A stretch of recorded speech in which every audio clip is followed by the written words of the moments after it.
Welcome to the SABC News. Indeed, today we have one of the most prominent South African. He's a politician.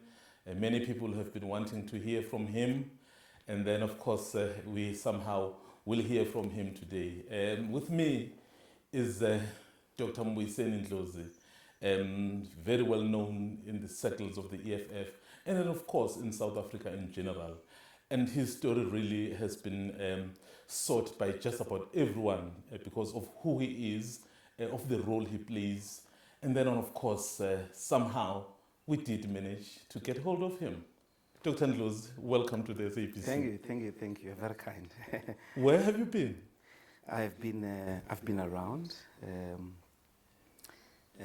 and I've been in the country and at home. Yeah. At home? Yes. But I'm not speaking with someone here who sits at home. I'm speaking with someone here who is very well known as a politician who contributes to this country. Just over a month ago, your party held a very important conference. We never saw you there. We tried to ask, where were you? So we never got the answer. Here we are today. Where have you been? Well, I couldn't attend the conference of the EFF, the NPA, because over a dispute over my suspension. I was suspended about 6 weeks before the conference, and the suspension was unconventional in that it didn't rely on the code of conduct of the EFF summoned by its constitution. But largely the suspension rested on 2 counts. Yeah. On the one hand, the leadership said that it's in possession of an intelligence report in which they claim that I'm part of the infiltration strategy by the MKP. I'm working with the MKP. I'm planning to go to join them. I'm waiting for some opportune moment. The second one largely rested on the fact that I knew about the then Deputy President Floyd Shivambu's departure, and I didn't tell the leadership. Of course, I was told to stay at home, cease my participation in Parliament and the rest of the activities of the EFF.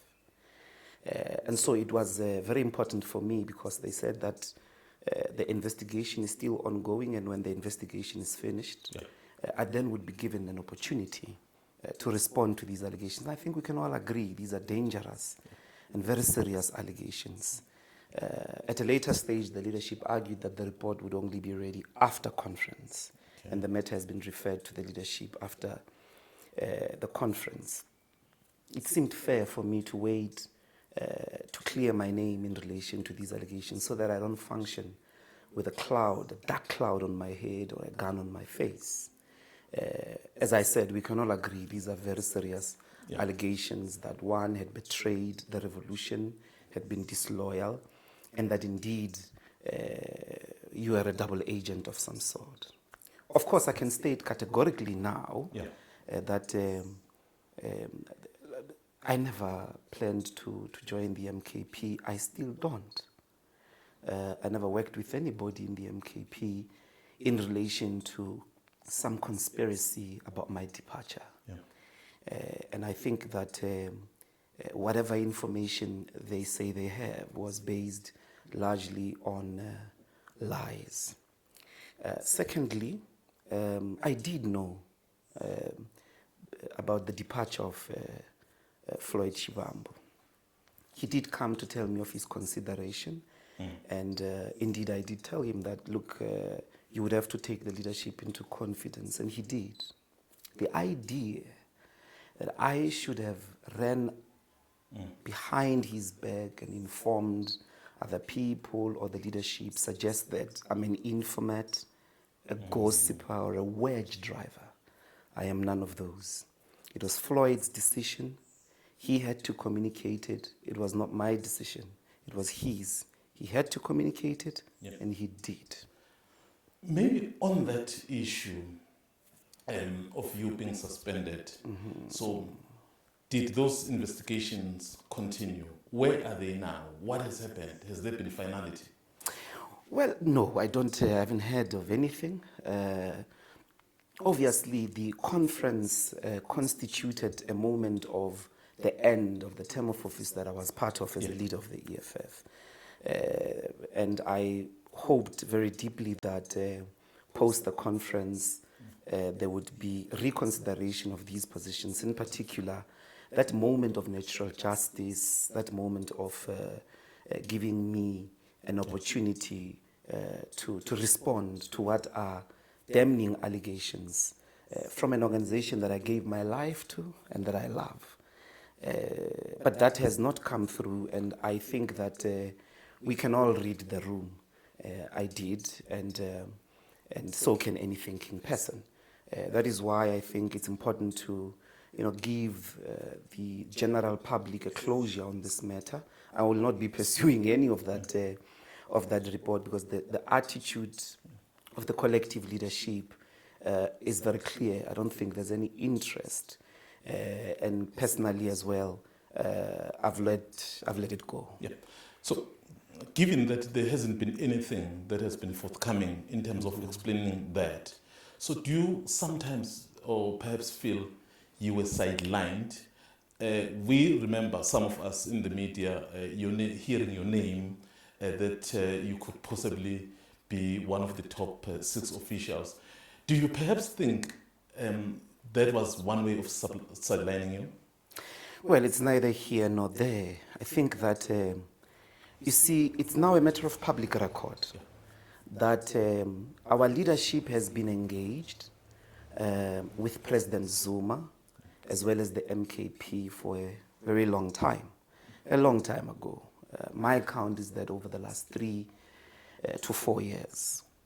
It is that tactic of entanglement which, in my view, was responsible for the heavy losses, as it were, that we saw the EFF sustain in KwaZulu-Natal and Gauteng, being overtaken in Mpumalanga, as well as in the National Assembly.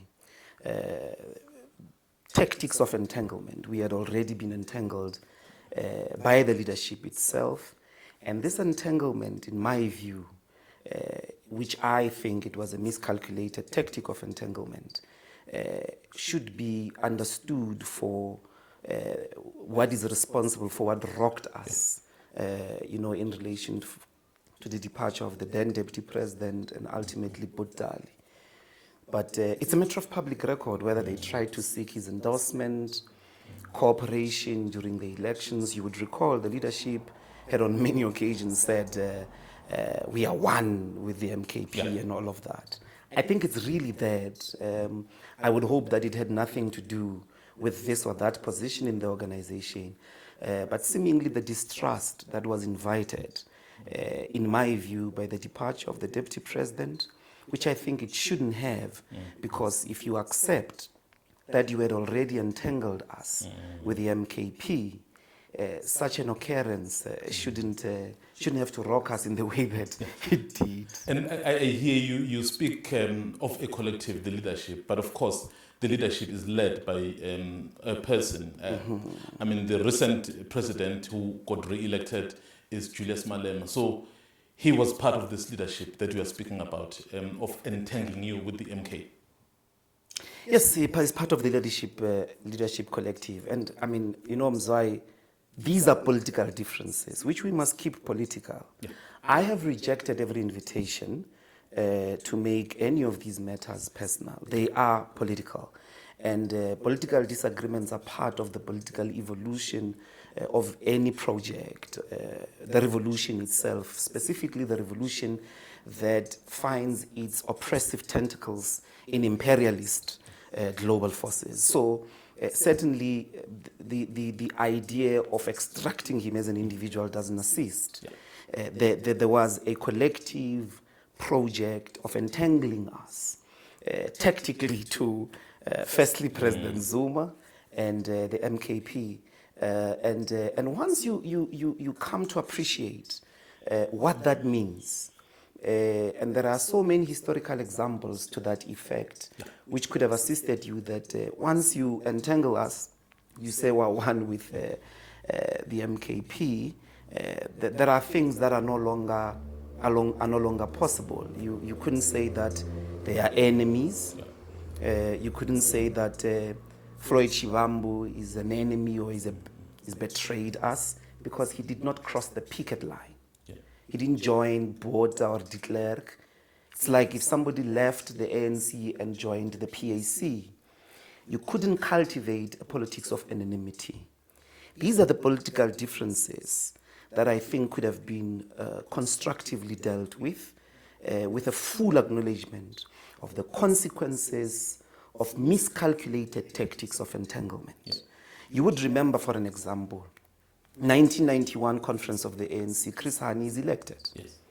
He's participating in the leadership of the ANC as a NWC member, as a member of the National Executive Committee, and so on and so forth. 1992, he resigns all those positions to say that he wants to focus on the SACP. Members of the ANC, in particular National Executive Committee members, couldn't turn and say, Chris is selling out, because Chris did not cross the picket line. Chris is not working with the forces that are opposed to the strategic objectives, in that case, of the National Democratic Revolution. So it would be a pure miscalculation and a denial, as it were, to acknowledge the consequences of forming an entanglement with people, or forming an entanglement with a collective. And I think that, in a sense, that's why it has to be read as, an entire collective leadership, the decisions of that collective leadership, which entangled us in the way that it did. And that is the plateau in which those disagreements played out. Okay.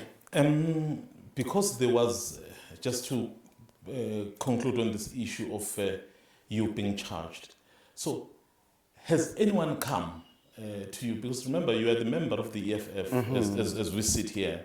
Well, unless there's something I don't know, but from what I said to you, I heard from you is that you are the member of the EFF. Has anyone come to you, other than you going to them, to say, where's the conclusion and the finality on this matter? I have made attempts, and so no. The answer is no. I've not gotten any advances that there is any progress in that regard. I don't think there will be, because it's lies. It's lies. At least for me, the public is aware that consistently over the last 3 years, I was on the public record to have it. I mean, I'm fortunate in that sense, that those particular disagreements in relation to the entanglement with the MKP, I was very vocal that it was not wise, I disagreed, but I had been dismissed as having not understood tactics. And to wake up in the morning after all of that and say that I'm the one that is a double agent, it is of biblical absurdity. Mr. Malema, who used to be very close to you, even sometimes would speak publicly very glowingly of you, of your leadership qualities. So I know you are in the space of politics. Have you somehow reached out to him, you as a person, or has he reached out to you, perhaps to try and look into all these matters? Look, the obvious answer is no. The suspension was put in a very formal way. And since that suspension, any other interaction that may have been there has mostly been me trying to, to reconstruct whatever that might have been. But as I said, these are political disagreements. They happen. And I have had to make peace with the fact that these political disagreements have occurred, and I've got to move on from them. There's been, of course, all types of attempts to make these matters cross that particular barrier line. All revolutions, as you know, stem from a place of love. Revolution is a high calling that comes from a place of love, and there is no cause in the world that requires more love than the cause of the liberation of black people. Because black people are people who are hated across the world and who are socialized to hate themselves. You couldn't engage in a politics of liberating them, which degenerates into forms of indignity, humiliation. And that's really all I have for my brothers and sisters in the EFF. Love. Okay, let's get this one very right. Do you still remain the member of the EFF? I have taken a decision to step away completely from party politics. I'm leaving party politics. I think I've made my contribution in that space. We don't live in a one-party state. We're not in the camps. We're not a band. Politics are a free activity in South Africa. And party politics are not the monopoly of making social contribution. I think after this episode, I've taken a decision to leave all of party politics and contribute in the first instance to the academy. In the second instance, I'm very, very passionate about the upliftment of levels of discourse in the country. But most importantly, I think the terrain of struggle that has been neglected over the years is the civil society space. That civil society space, I'm interested in it because it is where you are able to cultivate and agitate the notions of freedom, where liberation is about the people. Yeah. The people liberate themselves. And community development, research, advocacy.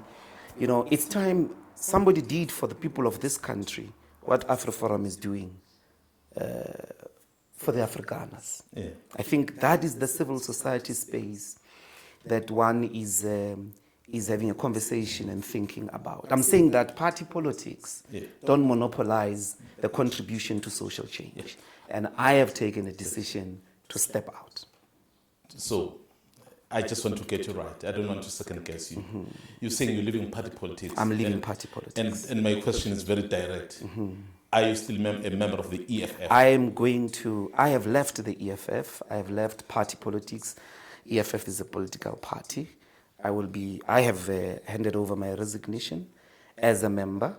And it is because where I want to go and contribute, I can't hold a single party membership. But overall, I think that I've made my contribution.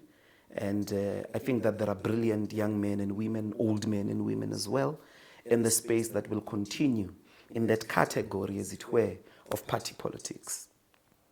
I think I'll contribute elsewhere in the remaining decades of my life. Yeah, I think that answer somehow almost nullifies some of the questions I wanted to ask.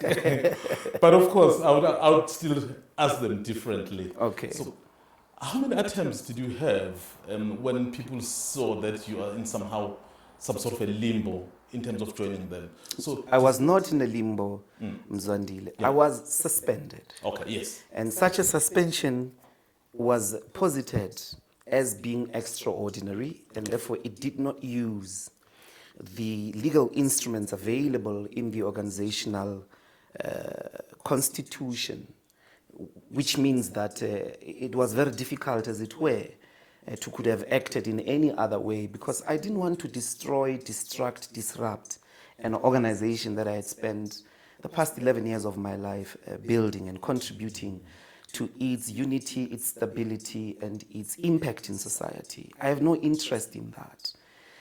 My interest from the beginning was in the economic emancipation movement. I have no doubt in my heart sitting here that the leadership acted from a position of trying to protect the mission, of trying to protect the organization. Yeah.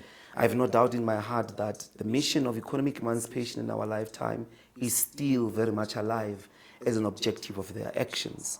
I disagree, of course, with the way they handled my matter.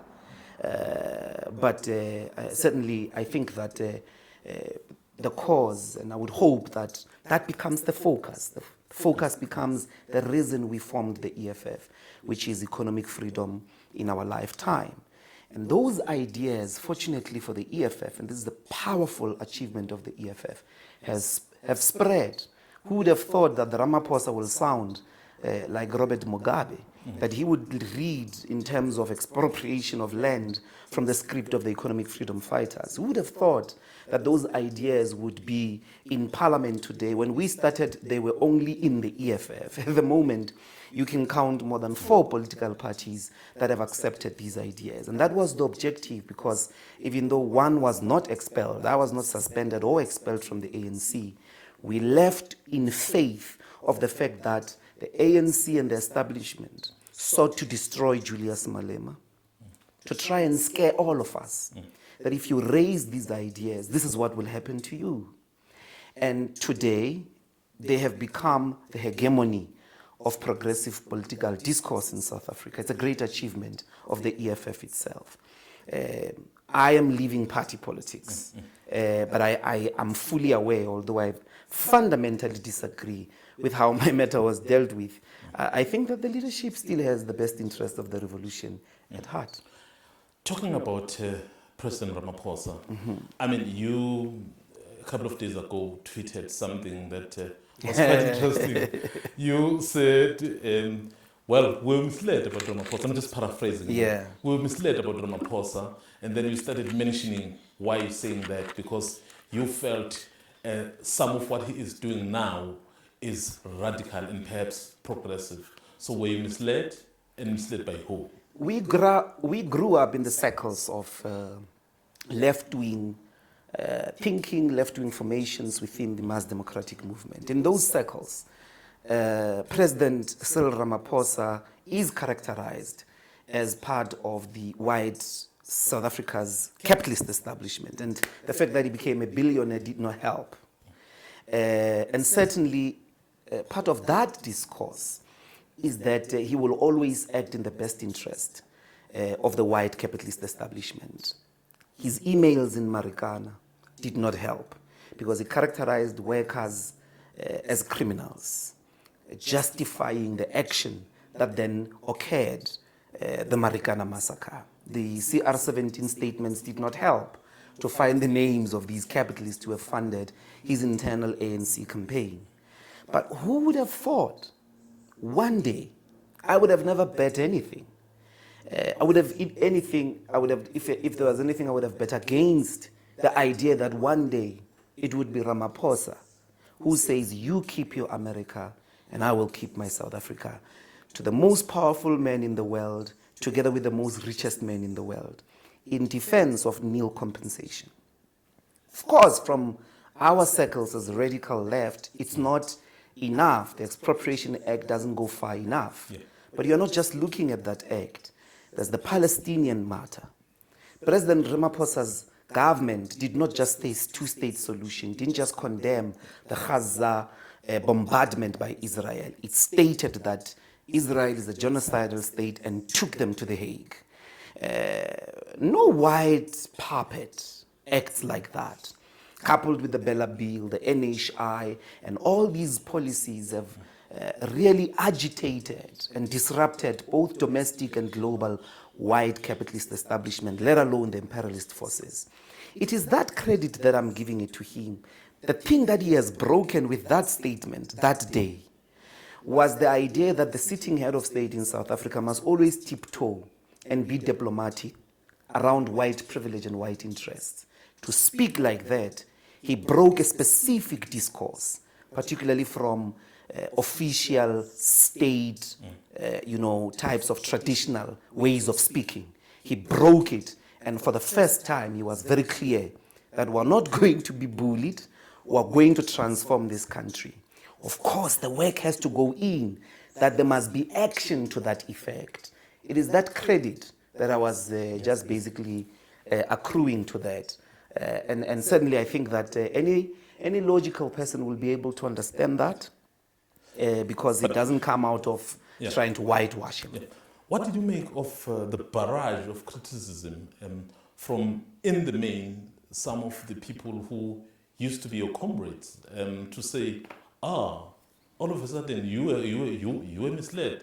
So what did you make of that? Well, I think they were non-substantial. It is the degenerate culture of ad hominem attacks, of playing the man and not the ball. The substance of the argument rested on the rest of the other things that were said. So when you are engaging in public discourse, you've got to choose from where to respond, you know. And certainly for me, that was the substantial point. And to the extent to which it was substantial, I didn't see a lot of disagreement. I think many people accepted that there is this new information about Cyril Ramaphosa, which forces us not to read people in a one-dimensional way. You've just mentioned AfriForum. Basically, you are saying you are going to a setup that mimics the kind of work they do. But of course, you know, as recently as yesterday or the day before, we've had an executive order signed by the President of the US, which was lobbied by organizations like AfriForum, so which basically give those who want to go to United States as refugees. So it's so I mean, what's your take on that one? I mean, after just speaking about AfriForum now, so what do you make of all of this? Well, first of all, the civil society space is not a mimic, and it's not unique. It is not even an initiative, as it were. In the history of the liberation struggle, there's been a lot of civil society work. I think that AfriForum is trying to mimic the civil rights movement. It's trying to mimic the UDF. It's trying to mimic all those organizations, the anti-apartheid movement. But what it truly is, AfriForum, it's a racist counter-revolutionary package that is at the center of undermining progress in South Africa, that is at the center of undermining the objectives of making equality possible. It is informed by the refusal and the fear that sometimes reigns within the white community of being scared of equality. I know they will not be able to go anywhere in the world where they will be able to sustain the white privilege and the racism that sustains their existence in South Africa. Of course, if they decided to leave to the US, we must all in unison say good riddance to anybody in the world who does not buy into the principles of justice, of equality, and above all, of transformation. This country has a responsibility to resolve inequalities, including those that stem from apartheid and colonization, and the land is at the center of it. Anybody who wants peace in South Africa needs to legally, to calmly deal with the land question. AfriForum is not contributing to that. As a matter of fact, it's part of reactionary counter-revolutionary forces who actually will celebrate at the destruction of South Africa's society. Let's touch on the GNU. What's your opinion of the GNU? So would you have constituted it this way, or would you have gone differently? I think that there should still be a rigorous conversation. And as I said to the tweet that you mentioned earlier, my hope is that there would be radical, selfless, non-egotistical conversation in the progressive left. Because whether we like it or not, the moment of the absence of MKP and the EFF in the GNU basically donated the ANC to the liberal establishment. And they are waging a war. That was a very weak ANC, an ANC at 40% and all of that. Of course, some of these concerns for why that didn't happen have legitimacy. But my hope is that there would be, a radical conversation for the progressive forces in the country, so that you are not in a coalition government in which every day you are disagreeing about Bella Bill, about Expropriation Act, about NHI, that the battles would be put elsewhere in the implementation of the things that will improve the living conditions of our people, not in the policies that are a heritage of liberation, a heritage of the anti-colonial and liberation struggle.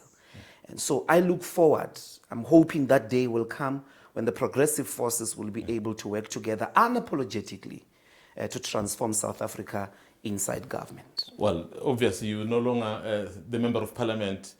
I don't think progressive forces, particularly in Parliament, see themselves that way now, I think after recent events, because I think your former leader has basically said they don't want to see MK anywhere. And what is your take on MK as a party existing, and then why do you think they somehow can't find each other with the EFF? I know you said that entanglement could have caused this. Just your own... No. I think that there has to be some honest reflection on the part of both forces to appreciate that it's certainly on the part of the leadership of the EFF, there was a tactic, a deliberate tactic of entangling us, first with President Zuma and secondly with the MKP, to the extent that there was complete policing that we don't criticize the MKP during the elections. Despite the fact that on the ground, we could see that it's costing us. And the second part is to appreciate that the cause is about our people. The cause is above the colors. The cause is written in the blood of the fallen fighters from the wars of colonial dispossession, as well as up to, Marikana. That is the cause. And we've got to be able, as it were, to rise above, because I totally disagreed with the MKP. I totally disagreed with President Zuma. But there are 2.3 million people behind that political party, which is speaking your language, which is borrowing from your script. But these people are also largely the working class. They are the oppressed. These people, you cannot say they're the enemy. You cannot say that you can't work with them. I don't know on which political, progressive, theoretical basis would you arrive at that conclusion. You can't do that. The ANC in 1959 couldn't wake up and say the PAC, because it broke away from them, it couldn't wake up and say the PAC is an enemy. On the basis of what? In the political discourse, in the political literature, including in your own documents, would you characterize that particular outfit which you were entangled to, which you entangled yourself to? You wake up in the morning without explanation and say they are now an enemy. The SACP, for an example, couldn't wake up in the morning and say the ANC in 1944, in 1947, in 1952, they couldn't wake up in the morning and say these are enemies, because you are all fighting against the destruction of apartheid. There is a picket line. If you've been, as it were, an activist, a political activist, political action must always be grounded in political explanations. The picket line is what draws us between friends and enemies of the revolution. I think that that time will come. There was a time, you would know, Mzwai, when we fiercely fought President Zuma. And, one day we were entangled with him. 6-7 years later, we were entangled with him. And that tells you that these disagreements are temporary, because the conditions on the ground will dictate that you cannot be few. You can't afford, as the people who want progress in this country, to constantly enjoy being divided by the enemy. Your success lies in uniting your forces. And who are these forces? It's the working class. It's the workers, it's the unemployed, it's the black people, it's the coloreds, and so on. And those are the forces. You always have to act in their interest. And I really think that the conditions are going to dictate certainly towards that direction. Well, moving towards closure now, you did indicate that you're moving towards academia, towards civil society. Just perhaps if you can just summarize exactly where is Dr. Mbuyiseni Ndlozi going, Ndlozi going now that you are out of party politics. As I said, until recently, I didn't have any thoughts of leaving the EFF or leaving party politics. And so it is only safe to say at this moment, that is my consideration. That is the direction that my life is taking. What is important today is to bring closure to the public, to the people that we had served. I will cherish my days. It was a privilege to have been given that opportunity to serve in Parliament, to serve in the various structures of the EFF. I will cherish those days of my life, all my living days. I will cherish that particular privilege, and three different, or rather three aspects with which I'm going to be going into my direction. I'm fortunate that in the way I have developed in my life as a young man, I was never a one-dimensional person. So I will put all my talents into service in the academy, as well as contributing to the upliftment of public discourse, but certainly the conversation with all South Africans of a common mind of how do we constitute a civil society outfit that emphasizes that the people are the liberators, that emphasizes community development, that emphasizes the notions of freedom in which we fight against the conditions that stop us from being responsible for ourselves, but also that is steeped in research as well as advocacy, very, very ground-driven. As the civil society organizations and the civil society speech, which stems from our constitution, by the way, that we had seen in democracies, but certainly in the liberation struggle.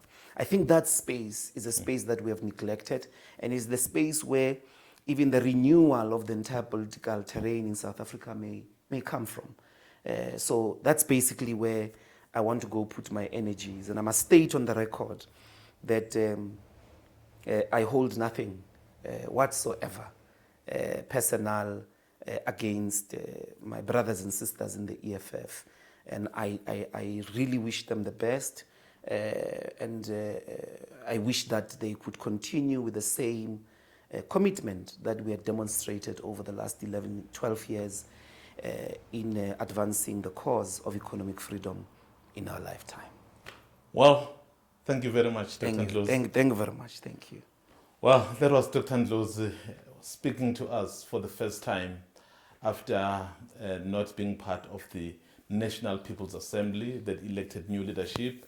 But of course, he's given us the honor of speaking to us, and obviously speaking to us is speaking to the nation.